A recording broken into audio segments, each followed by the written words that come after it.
할렐루야. 네. 임마누엘에 오신 주님께서 우리와 함께 해주시기 위해서 오신 날이 성육신 사건이죠. 성탄절입니다. 즉 삼위일체 하나님으로서 온 우주를 창조하신 창조주가 인간의 몸을 입으시고 오신 것이다 라는 것이죠. 예수님은 창조된 사람이 아니라 인간의 육신을 입으신 하나님이시다 라는 겁니다. 그렇다면 메시아가 왜 인간의 몸을 입고 오셔야 했는가?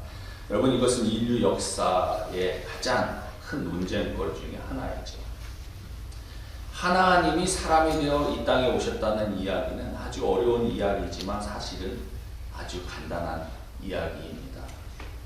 보통 수준이 낮은 사람과 수준이 높은 사람, 아예 그 차원도 아니에요. 수준이 낮은 존재와 수준이 높은 존재가 함께 하기 위해서, 대화하기 위해서는 수준이 높은 존재가 내려오는 게 낫겠어요? 수준이 낮은 존재가 올라가는 게 낫겠어요? 수준이 높은 존재가 내려가는 겁니다.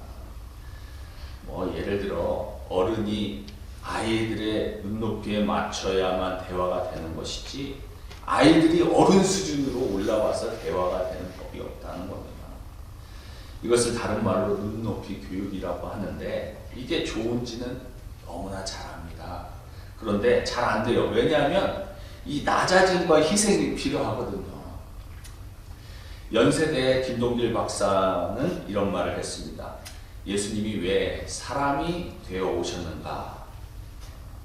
그 박사님이 말하길, 아니 하나님의 아들이 하나님의 아들답게 온 건데 왜 그걸 아니라고 자꾸 그럽니까? 우리하고 같은 수준의 사람이 우리 문제를 해결할 수 있겠습니까? 간단하게 받아쳤어요. 왜 예수님이 성육신 하셨는가? 사람의 문제를 해결하려면 사람의 입장에서 사람을 위하여 사람이 되어야 가능하다는 거예요. 그런데 문제는 거룩한 사람이 있다 할지라도 사람이 가지고 있는 죄의 문제를 해결할 수 있느냐는 겁니다. 예를 들어 아이가 잘못을 저질렀는데 그 아이가 자기의 일을 스스로 해결할 수 있습니까? 없습니다. 부모가 해결해 줘야 하는 거예요. 사람이 죄를 짓고 문제가 생겨났는데 사람이 이 죄의 문제를 해결하지 못해서 하나님이 사람이 되어 이 문제를 해결해 주신 겁니다. 오늘은 말씀이 육신이 되신 주님이라는 제목으로 말씀을 선포하고자 합니다. 우리가 지난주에 다룬 본문인 마태복음 1장 21절에 아들을 낳으리니 이름을 예수라 하라. 이는 그가 자기 백성을 그들의 죄에서 구원할 자이시니라. 이렇게 말하고 있죠. 우리를 죄에서 구원하기 위해서 예수님이 이 땅에 오셨다는 겁니다. 예수님이 오시기 전에 구약 시대에서는 모세를 통해 율법이 주어졌다는 거죠. 이스라엘 백성들은 하나님의 말씀을 듣고 순종해야 했습니다. 그러할 때 복이 주어졌습니다. 문제는 모세를 통해 주어진 율법을 이스라엘 백성들이 잘 지켰을까요? 못 지켰을까요? 못 지켰습니다.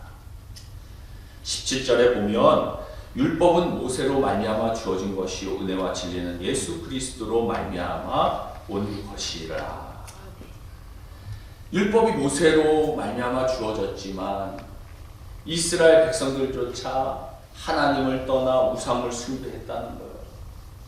예를 들어 출애굽한 이후에 모세가 시내산에 십계명을 가지러 올라갔습니다.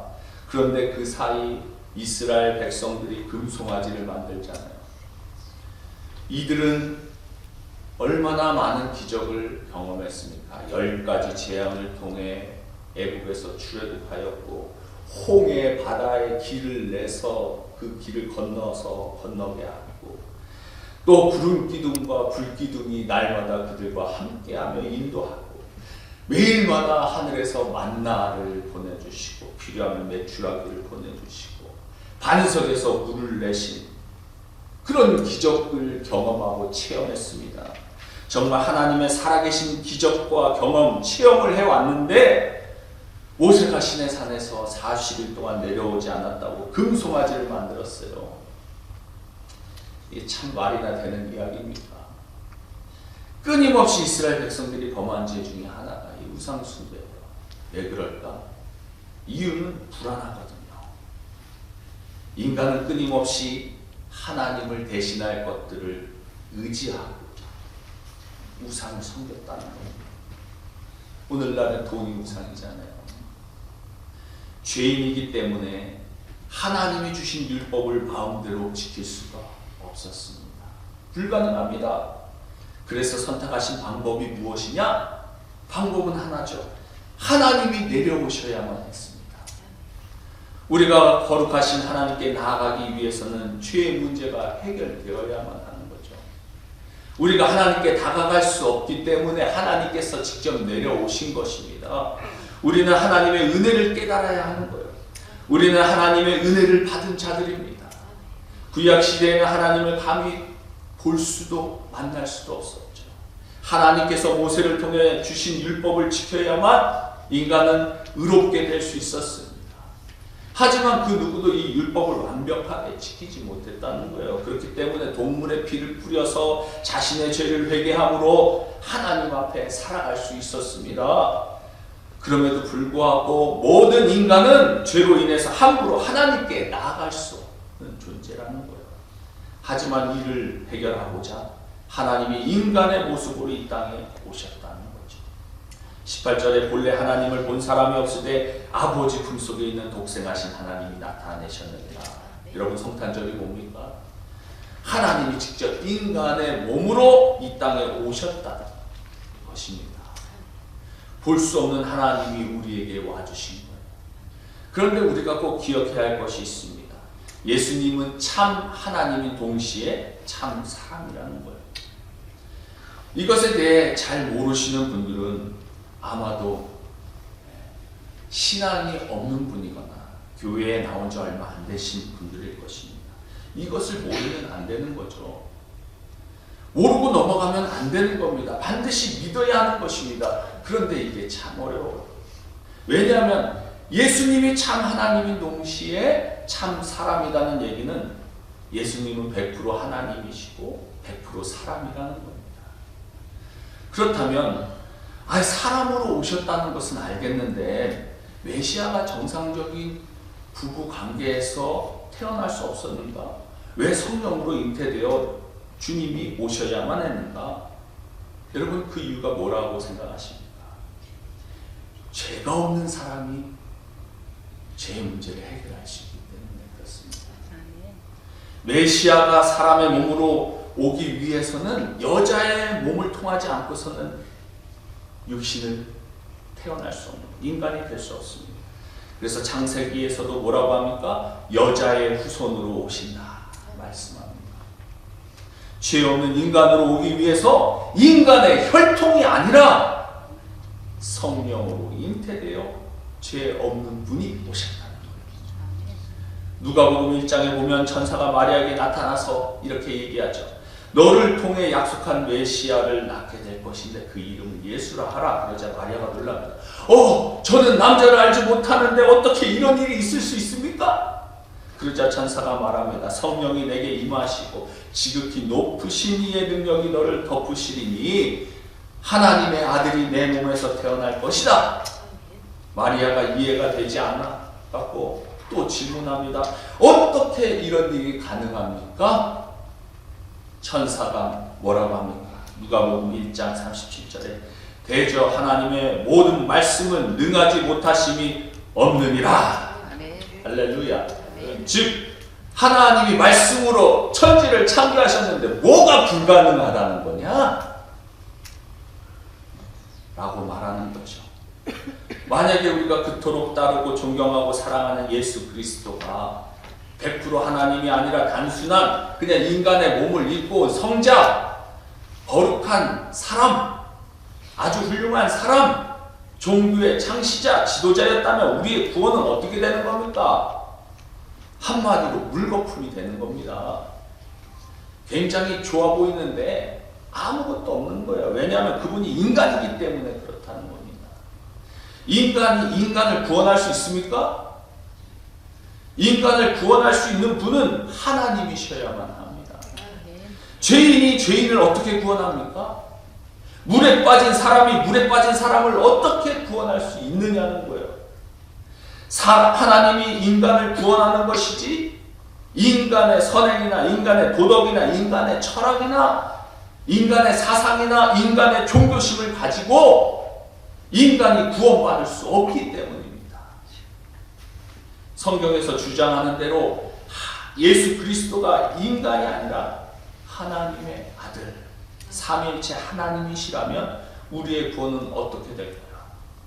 확실하게 구원받습니다. 생각해 보십시오. 예수 그리스도가 하나님의 아들이시라면, 그가 하나님이시라면 구원도, 영생도, 기적도, 축복도 문제될 것이 무엇이 있습니까? 예수님이 기적을 일으키시는 것이 뭐가 문제입니까? 무리를 건너시는 것이 뭐가 문제입니까? 하나님이 물에 빠져 죽어요? 말이 안 되잖아요. 죽었다가 살아나는 것이 무엇이 문제입니까? 하나님인데. 그가 인간이라면 여러 가지 문제가 있을 수 있어요. 자연의 법칙에 어긋나기 때문이죠. 그런데 그가 하나님이시라면 무엇이 문제가 되냐는 겁니다. 예수 그리스도가 참 하나님, 참 사람임을 믿지 못하면 그것은 믿음이 없는 거고 믿음이 아닙니다. 반드시 믿어야 하는 거예요. 예수 그리스도가 참 하나님이시고 참 사람이시라고 믿어야 합니다. 이것이 믿음입니다. 그런데 하나님 입장에서 생각을 해보면 하나님의 입장에서 육신을 입고 사람의 몸으로 이 땅에 와서 같이 있는다? 이것은 엄청난 희생이고 어떻게 보면 자기 비하죠. 자기가 우리 만들어 놓은 창조물과 똑같이 되는 거 아닙니까? 이건 있을 수 없는 이야기입니다. 이건 정말 너무나도 힘든 고난이고 희생이라는 거예요. 오늘날 많은 분들이 개를 기릅니다. 성도님들 중에도 개를 기르는 분들이 개를 사랑합니다. 개를 이뻐합니다. 오늘날에는 개가 너무나 예뻐서 사람 수준으로 끌어올려서 키우잖아요. 네? 자식같이 사랑합니다. 유산도 개한테 물려주는 세상 아니에요. 그러나 개가 너무 예뻐서 자기 자신을 개의 자리로 내려가는 법은 없습니다. 그래서 개를 집에서 키우고 침대도 만들어주고 밥도 같이 먹고 미용실에도 데려가고 병원에도 데려가고 다 해요. 근데 아무리 개를 사랑한다고 해도 개의 자리로 개집에서 같이 자는 사람 못 봤어요. 앞으로도 없을 겁니다. 그런데 하나님이 사람의 형상으로 몸을 입고 이 땅에 왔다는 건 그 이상이라는 겁니다. 사람이 개된 정도가 아니라 훨씬 더 떨어진 수준으로 내려간다는 거예요. 그보다 못한 존재로 오셔서 같이 지낸다는 건 감격이고 감동입니다. 성탄은 그런 겁니다. 정말로 높고 높은 하늘 보좌를 버리시고 낮고 천한 이 자리에 오셨고 그것도 가장 낮은 모습으로 종의 형상으로 이 땅에 오셨다는 겁니다. 감동이 아니고서는 안 되는 거죠. 성탄절은 바로 그 하나님이 우리에게 와주신 절기예요. 우리의 눈물을 닦아주셨고 마침내 십자가에서 달려 피를 흘려 돌아가시고 부활하심으로 우리의 죄를 모두 깨끗이 용서해 주시고 마침내 죽음과 절망의 어두움에서 생명의 빛으로 인도해 주셨습니다. 이것이 바로 성탄절의 사건이에요. 만약에 율법을 온전히 지킬 수 있는 사람이 단 한 사람이라도 있었어도 주님께서 이 땅에 오실 필요가 없는 거죠. 적자 생존 그냥 지켜라. 그죠? 지키는 자가 구원받는다. 1등만 뽑을 것이다. 근데 그게 안 되거든요. 모세 율법에 의하면 우리 모두는 죄로 인해 심판받아 마땅한 자들이에요. 그러나 은혜와 진리는 예수 그리스도로 말미암아 온 것이다 말하고 있죠. 예수 그리스도 안에 은혜와 진리가 들어있다는 겁니다. 그것도 충만하게 들어있어요. 14절에 보니까 말씀이 육신이 되어 우리 가운데 거하시며 우리가 그의 영광을 보니 아버지 독생자의 영광이요 은혜와 진리가 충만하더라. 이 14절은 성육신 사건을 신학적으로 압축하여 설명한 구절이에요. 말씀이 육신이 되어 우리 가운데 거하시며 기독교의 핵심 진리입니다. 임마누엘, God with us. 예수님은 완전한 인간의 육체를 입고 우리와 똑같은 육신의 몸으로 이 땅에 오신 하나님이시다. 여러분, 은혜가 무엇입니까? 자격 없는 자에게 거저 받는 것이 은혜입니다. 반대로 은혜의 반대말은 무엇입니까? 공로입니다. 여러분, 인간은 자기 공로로, 자기 힘으로 구원받는 것이 아닙니다. 오직 무엇으로 구원받습니까? 오직 은혜로 구원을 받습니다. 그래서 예수님 안에 진정한 은혜가 있다는 거예요. 또한 뭐가 있습니까? 진리가 있다는 겁니다. 진리는 무엇입니까? 두 가지 요소를 포함하고 있어요. 하나는 fact, 사실이어야 하고, 하나는 그 가치가 변하지 않아야 된다는 겁니다. 따라서 진리의 반대말은 거짓이고 변한 것이죠. 예수님이 보여주신 진리 속에 하나님에 대한 진리와 인간에 대한 진리가 나타나는 거예요. 쉽게 말하면 예수님만이 진리이시기 때문에 예수를 통하지 않고서는 구원받을 수가 없고, 어떤 종교도 철학도 예수님 앞에 거짓된다는 겁니다. 왜요? 주님만이 진리의 본체이시기 때문에 그렇습니다. 즉 예수님 이외의 모든 구원의 방법들은 다 거짓이고 불완전하다는 겁니다. 어느 인간이 스스로 하나님 앞에 설 수 있습니까? 하나님이 사람 되신 그분을 통해서만 설 수 있는 줄 믿습니다. 이것이 진리예요. 변치 않는 진리입니다. 따라서 성육신을 통해 보여주는 하나님은 어떤 하나님이냐? 멀리서 너희들이 잘 살아봐라, 잘해봐라, 나는 너희들을 심판하면 되니까, 이런 하나님이 아니라는 겁니다. 하나님은 사람이 되어 이 땅에 오실 만큼 그만큼 인간을 사랑하는 분이시다. 이게 하나님에 대한 올바른 이해와 하나님에 대한 진리입니다. 이 성육신 사건을 통해 또 무엇을 볼 수 있습니까? 14절 후반절에 우리가 그의 영광을 보니 아버지의 독생자의 영광이요 은혜와 진리가 충만하더라. 이것이 성육신의 의미인데, 아버지 독생자의 영광이란 것은 무엇인가? 세상에서 말하는 영광의 개념처럼, 그죠? 왕이 이렇게 탁 등장하면은, 무대에 등장하면 모든 사람들이 일어나가지고 박수 쳐주고 영광 받는 것, 이런 영광이 아닙니다. 물론 하나님께서는 엄청난 권위와 위대함 얼마든지 가지고 계십니다. 천지를 창조하신 분에게 영광이 없습니까? 이 세상을 바라보면 하나님의 무궁무궁하신 그 영광이 드러나는 겁니다. 그런데 이것보다 더 위대하고 참된 영광이 무엇이냐? 그것은 사랑과 희생 속에서 나오는 거예요. 예를 들어 어머니의 영광 하면 무엇이 떠오릅니까? 여러분, 어머니 하면 왜 눈물을 글썽거려요? 어머니가 예쁘기 때문에 글썽거립니까? 좋은 옷을 입고 다녔기 때문에 눈물을 글썽거리는 거예요? 아닙니다. 자식을 위한 희생과 눈물, 그걸 생각하면 감격스럽죠. 그게 어머니의 진정한 영광입니다. 하나님의 위엄과 영광은 이미 온 땅에 충만합니다. 그러나 더 큰 영광은 독생자 예수님을 이 땅에 보내신 것, 사랑과 희생이 영광의 극치라는 겁니다. 이게 독생자의 영광, 예수님이 보여주시는 하나님의 영광의 본질입니다. 그런 뜻이에요. 성육신 속에 뭐가 있다는 겁니까? 하나님의 진정한 영광이 있다. 생각할수록 눈물 나는 감격스러운 영광이 있다. 그 영광 속에 은혜와 진리가 충만하더라 말씀합니다. 세상에 있는 다른 피조물들과 다르게 하나님께서 우리를 하나님의 형상으로 창조하셨고 대신 죽으실 만큼 하나님의 사랑을 받은 존재라는 것. 이것이 성육신에 담겨진 하나님의 진리입니다. 아멘. 그래서 하나님이 사람 되신 성육신 사건 속에 무엇이 들어있습니까? 하나님의 영광, 하나님의 은혜, 하나님의 진리가 들어있습니다.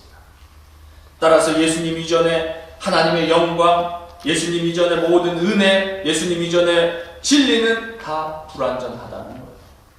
예수님 안에 나타난 하나님의 영광, 하나님의 은혜, 하나님의 진리가 진짜라는 겁니다. 예수님 이전의 모든 영광, 은혜, 진리는 다 초승달, 금음달이라면 예수님만이 보름달이라는 겁니다.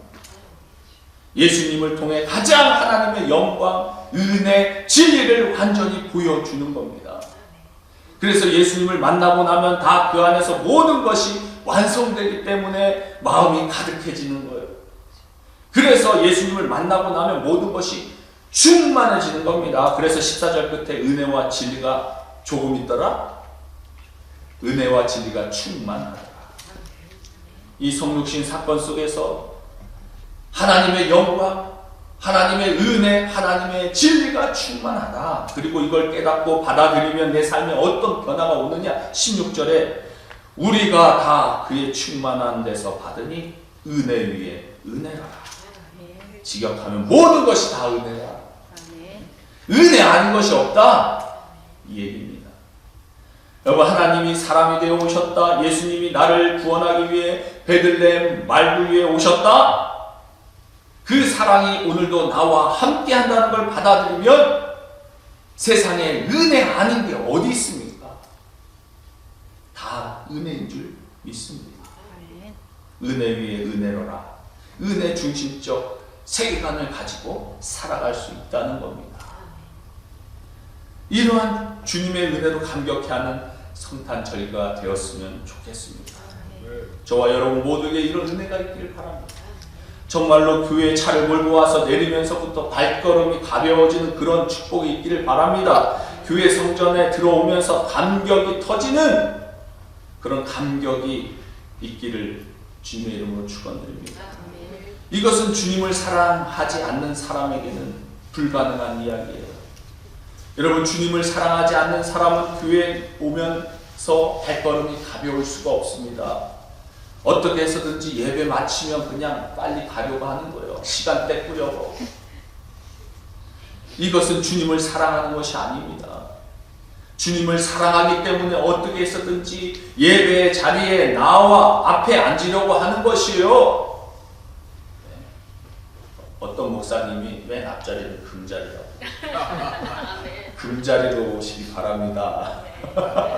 왜 자꾸 멀찍이 있는 거예요? 빨리 예배 끝나면 도망가야겠다.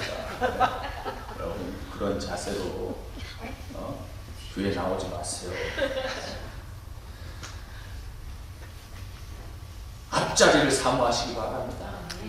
주님의 말씀을 사모하며 기다릴 때 주님이 찾아와 주신 줄 믿습니다.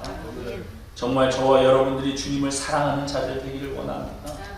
그래서 성탄절 시즌에 많은 사람들이 교회에 더 나오기를 원합니다. 세상 살기 바쁘고 아이 키우기 바빴고 여러 할 일과 만남으로 정신없이 지내고 다 좋습니다.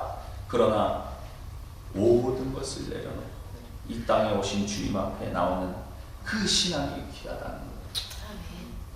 이러한 주님의 은혜를 깨닫고 주님께 나오는 사람은 더 귀한 줄 믿으시기 바랍니다.